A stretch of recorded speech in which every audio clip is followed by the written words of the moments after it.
I skuggan av fjärran fjäll dröjer vi kvar under stjärnornas ljus.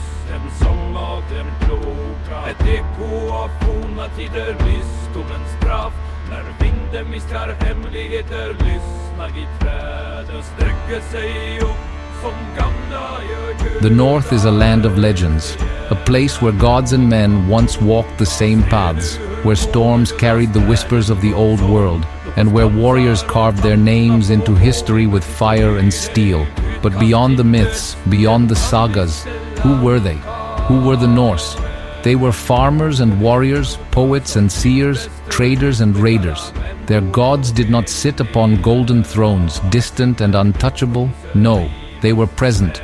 Odin, ever wandering, seeking wisdom at any cost. Thor, the Stormbringer, striking down his foes with Mjolnir in hand.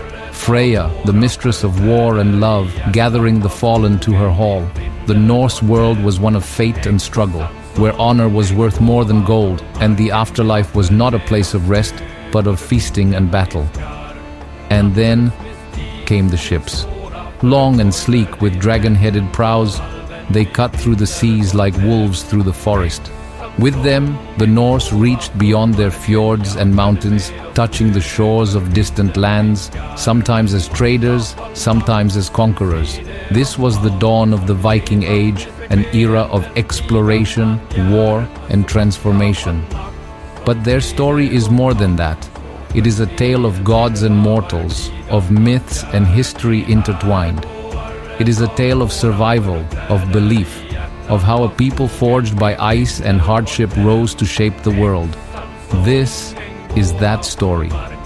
From Hollywood blockbusters to best-selling novels, from tattoos inked in runes to rituals performed beneath the open sky, the Norse are not gone. Their gods, their warriors, their myths, these things still live in us. The modern world looks back to them, drawn to the raw power of their stories, the uncompromising strength of their beliefs. But do we truly understand them? The real Norse, the real Vikings, were not just the horned, helmeted raiders of popular imagination. They were explorers, settlers, craftsmen, poets. They built kingdoms, they shaped history, and their gods still whisper in the wind, still wait for those who would seek them. In the episodes to come, we will travel through time from the earliest Norse settlements to the rise of the Viking Age. We will step into their halls, hear the words of their skalds, and watch as their warriors set sail for distant shores. We will explore their spirituality, their rituals, their understanding of fate, and we will see how, even in death, they sought glory beyond the grave. We will begin where all stories must begin, with the land, with the people, with the beliefs that shaped them. From there, we will move forward into the fire and iron of the Viking Age, into the battles and the legends that would make them immortal. The sagas are waiting, the gods are listening, and the past is not so distant as we might believe. Join me as we step into the world of the Norse.